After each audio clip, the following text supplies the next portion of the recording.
Alright guys, today I'm going to be giving you my review of Busch Gardens Williamsburg. This is a fantastic park, amazing coaster collection, amazing theming, amazing food, just great everything, which is why this is my favorite amusement park I have been to, and in this review I'll explain why.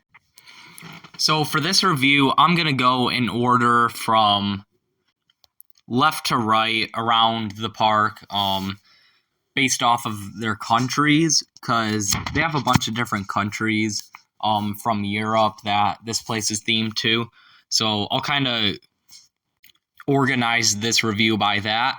So to start off, you've got England, the entrance area. By the way, just walking up to this place is beautiful. You got gardens, water, all sorts of stuff. But then you get to England. This is honestly my favorite entrance to a park anywhere. I know you got like Cedar Point, Carowinds, Kings Island, all that fancy stuff, but like here it's just nice and simple English architecture. They have the flags everywhere. It just looks so nice. I will mention this now. The one area I didn't go in was Sesame Street. At least I think that's what it's called here. They have a kiddie coaster there. I had one day here, so I didn't really care about it. But yeah, it's probably fine. So first off, we're going to talk about Italy. This is the best area in the park for rides. It's not my favorite area in the park, but for rides, it's the best. The first ride you're going to see here is actually the Skyway, or the Sky Ride, whatever they call it here. I didn't do it, but it looks like it gives some pretty good views of the park, and the Rhine River maybe even. But the first, actual ride you'll see is Escape from Pompeii. And I did do this ride. This is the only non-coaster I did. I did all the coasters except for Air Grover, whatever it is here. And then I did this. This was a really fun ride. I really like it. It's a shoot the chutes, but it has some really good theming. There's fire. There's a bunch of statues that fall down in that building. It's really cool. And then it doesn't get you too wet, and the drop delivers a little pop of airtime. So that's really cool. I really like that ride. Then you're gonna walk a bit. There's a lot of walking in this park. It's also a very hilly park. So if you don't like to walk, you don't like to walk up hills, this isn't gonna be your favorite park. Me personally, I don't really care. Then you're gonna enter this little circular area, and you can either keep going straight or turn left. You're gonna usually turn left here to get to all the rides, but to get out of this place, you have to turn left again to get to Da Vinci's Garden, which is the nicer of the two areas in Italy. Da Vinci's Garden looks really cool. With all the gardens and stuff. The rides here, I mean, there's a pirate ship. There's a few kiddie rides, but nothing special. Festa Italia is where you want to be for rides. This area is home to Tempesto, Apollo's Chariot, and of course Pantheon. Pantheon being a top 5 coaster for me. One of the greatest of all time, in my opinion. Insane ejector airtime. Only 2 inversions, but they're some of my favorite inversions anywhere. And that's another thing. For some reason, this park has an insane inversion collection. Obviously, there's the 2 on Pantheon, especially that stall. And I go back and forth between Pantheon stall and another inversion I'll talk about later in this video for my favorite inversion of all time. But yeah, the inversions in this park are really good. So yeah, Pantheon's amazing. Tempesto's an average skyrocket too, I guess. Apollo is the weakest B&M hyper, I would say. But that being said, it's still a pretty fun ride in my top 35. Yeah, it's still a fun ride. There is no theming in this area though. I mean, there's a little something, but it's nothing compared to the rest of the park. So then, assuming you're going in the order that I'm going in, you're going to get out of that area, turn left into Da Vinci's Garden, keep walking down a good bit, and then cross the bridge over the Rhine River. This is a great photo opportunity with Verbolten. This is where they get all those famous photos of it. And then you're gonna get on Verbolten, and it's a pretty fun ride. Like, it's nothing mind blowing. I mean, it's literally my number 50. Like, it's the definition of being borderline top 50. But yeah, that's still a really good ride. Like, it's still like a 7, 8 out of 10, like high 7 out of 10. Yeah, it's a pretty fun ride. Good theming. The indoor portion's the best portion, so I won't spoil anything there, especially the finale of it.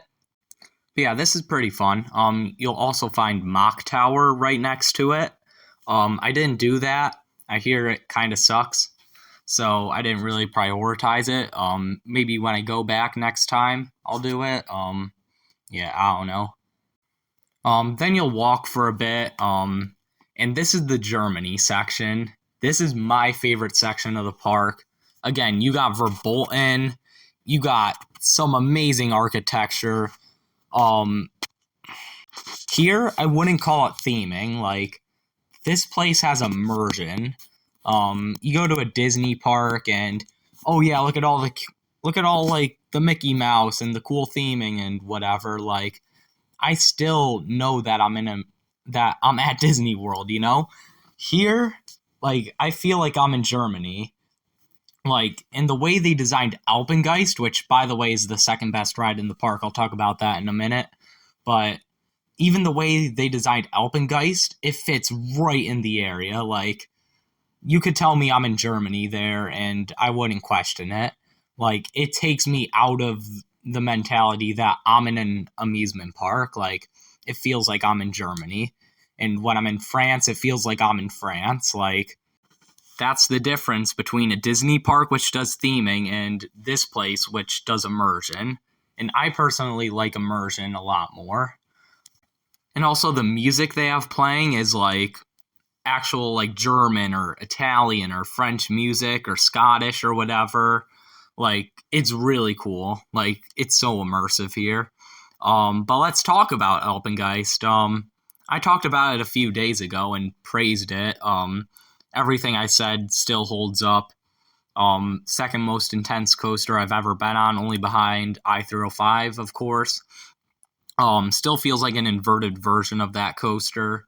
Cobra Roll is that other inversion I was talking about that goes back and forth with Pantheon Stall as my favorite inversion of all time. That thing's just nuts. Yeah, the whole ride is insane. Definitely not for everybody if you don't like super intense experiences. Honestly, maybe skip Alpengeist. Like, this and I-305. This I-305 and X2. Like, if anyone's like scared to go on a coaster, like, don't make them go on those three, because they're really intense. So then you're going to cross another bridge, and I find this very fascinating. Like, pretty much all the transitions between areas happen with bridges. I kind of like that.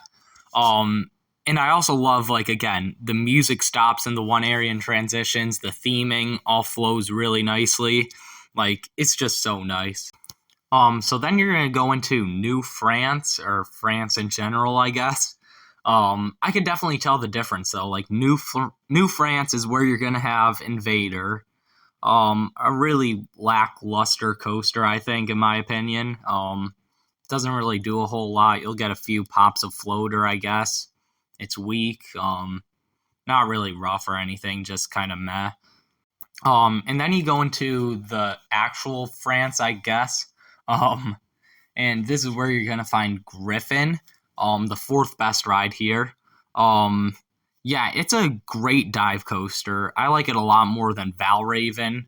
I didn't think the restraints would be a huge deal breaker, but man, those restraints are so good. Obviously not a lap bar, but like, those normal over-the-shoulder restraints are so much better than the vests for airtime.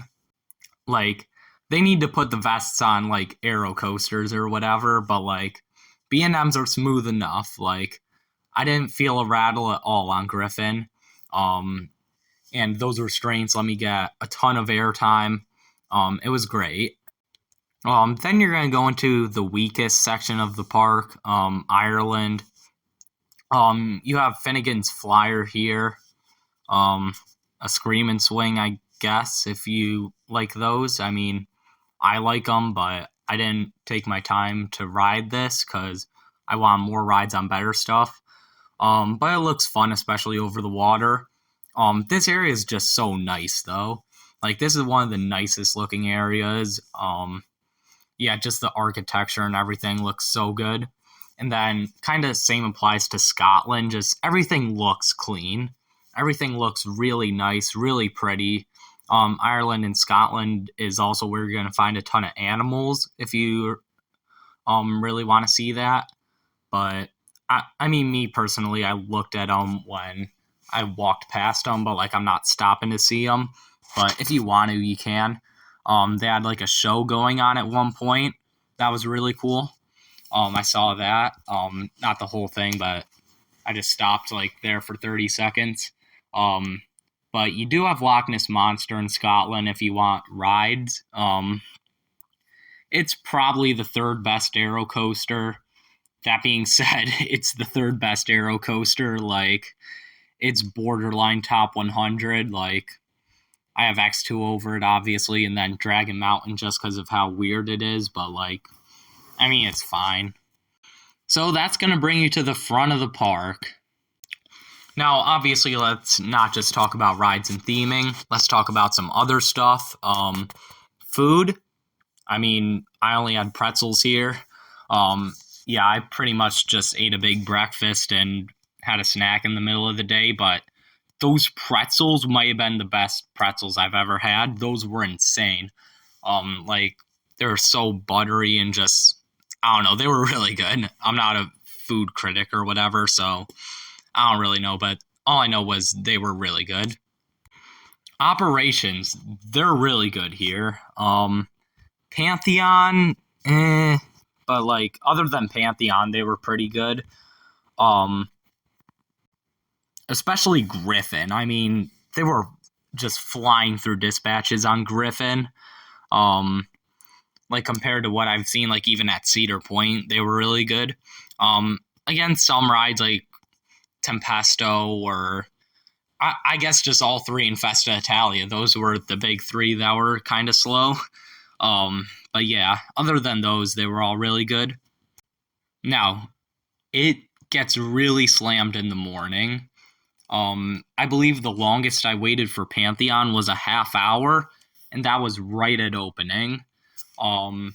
Just everything's so much busier at opening. Like, first few hours, I had to wait a good bit for all the rides, but it was also a really, really hot day when I went, like 95 degrees or even hotter, maybe. So a lot of people might have left, gone to the water park or whatever. But yeah, people like leave really quick here, and like it's not just because it was hot. Like, the people in front of me for Loch Ness Monster were saying like, "Oh yeah, we did everything we wanted to do today. Like, let's just get out of here." They don't stay for re-rides or anything, so just know that. Like, if you're intimidated by large crowds in the start of the day, don't be, because they thin out real quick. Again, this is a really hilly park. You're gonna want to make sure you have comfortable shoes. Yeah, just be ready for a workout. There's a lot of walking, a lot of hills. There's this shortcut between Loch Ness and Alpengeist. That's this super hilly like staircase. That's also where you get on the Rhine River cruise. It's just a lot of walking and a lot of hills, so be prepared for that. But overall, I mean, it's my favorite amusement park. I give it a 10 out of 10. Ride collection, or coaster collection at least, is top 5 that I've experienced, even though it only has 8 real coasters. Again, 9 if you count the kiddie coaster, which, I mean, I don't really because I didn't ride it, but out of the 8 adult coasters, they're all in my top 100, given Invader and Loch Ness are not really looking the best in my top 100. Like, they're both in the high 90s, but still, they're in my top 100, and the rest of them are definitely in there. Um, the theming, or should I say immersion? Because, like, again, it's immersive. There's no real theming other than, oh, you're in Italy, you're in France, but it's the immersion. Like, the illusion that you're actually in those countries is second to none. Like, it's just incredible. Like, you won't be more immersed anywhere else than here. Um, just overall, it looks so nice. Like, this is by far the best park to just like walk around, I guess, if that makes sense. Knoebels is a close second, but like this park's so nice to just walk around. Obviously, it won't be if you don't like hills, but for me, like I had fun just walking around this place, and then combine that with the insane coaster collection. Like, this is my favorite park in the world, in my opinion. Maybe places like Fantasialand or Dollywood or something could beat it, but I don't know. It's going to be tough. So that was my review of Busch Gardens Williamsburg. Let me know what you guys think of this place down in the comments below. Make sure to like and subscribe, and I'll see you guys next time.